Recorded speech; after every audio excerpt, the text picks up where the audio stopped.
Mga kaibigan, maligayang pagbabalik po sa ating channel. Meron po tayong latest na update sa lagay po ng ating panahon.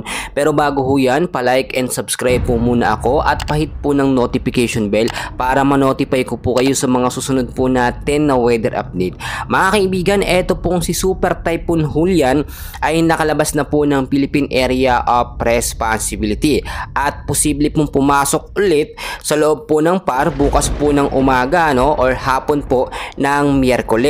At kung titignan po ninyo, tinutumbok pa rin po nito ito pong bansang Taiwan. As of now mga kaibigan, apektado pa rin po ng Super Typhoon Julian ang Northern Luzon po at Extreme Northern Luzon. Kaya nakataas pa rin po ang signal number 2 sa ilang bahagi po ng Batanes, Babuyan Island, Hilagang Ilocos Norte at Hilagang Kanluran po ng bahagi ng Cagayan. Nakataas pa rin po ang storm signal number 1 dito po sa area ng Apayao, the rest po ng Ilocos Norte, Ilocos Sur, La Union, Pangasinan, Kalinga, Abra, Mountain Province, Ifugao, Benguet, the rest po ng Cagayan, Isabela, Nueva Vizcaya at Hilagang Aurora, kasama na rin po ang Hilagang Nueva Ecija. And as of now mga kaibigan, kung titignan nyo po sa ating pinaka live radar, nasa labas na nga po ito ng PAR na may lakas pong hangin ngayon. Actually talagang mas malakas po siya ngayon, nasa 195 kilometers per hour po ang lakas ng kanyang hangin. Malapit pa rin po sa sentro na may bugso pong pumapalo up to 240 kilometers per hour pa northwestward po ang kilo sa bilis po na 15 kilometers per hour.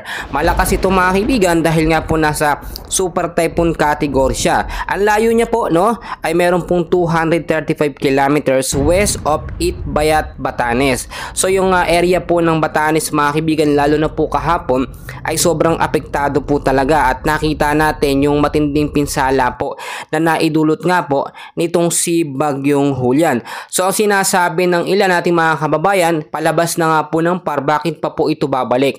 Upon checking po sa ating live radar, yung circulation po or yung direction po itong si Super Typhoon Julian ay palabas po talaga ngayon pero pabalik po yung ikot niya dito po sa ating bansa. At pagbalik niya po, posible po siyang dumaan dito sa may bandang Extreme Northern Luzon. Asahan po natin na hindi naman ito direktang tatama pa o lalapit pa sa ating bansa.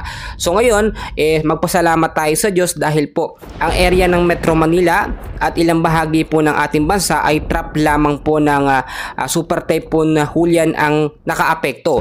Ibig sabihin yung hangin lamang po ito nga pong si Super Typhoon Julian. Dahil kung titignan po ninyo, maraming lugar po sa Metro Manila ang mabilis pong bahain, lalo na kapag may malakas na pag-uulan. Diyan po sa may Batanes area, alam naman natin na lagi pong dinadaanan ng bagyo. So ipanalangin po natin na kapag bumalik po itong si Super Typhoon Julian sa araw po ng Miyerkules po ng hapon or gabi, ay mas humina po siya. Dahil kung titignan po ninyo, iikot siya, maraming puno po kasi sa area ng Batanes, so yung hangin na babawasan, humihina. And hopefully po, ito ay bago pumasok ulit sa ating bansa ay mahinang bagyo na po mga kaibigan.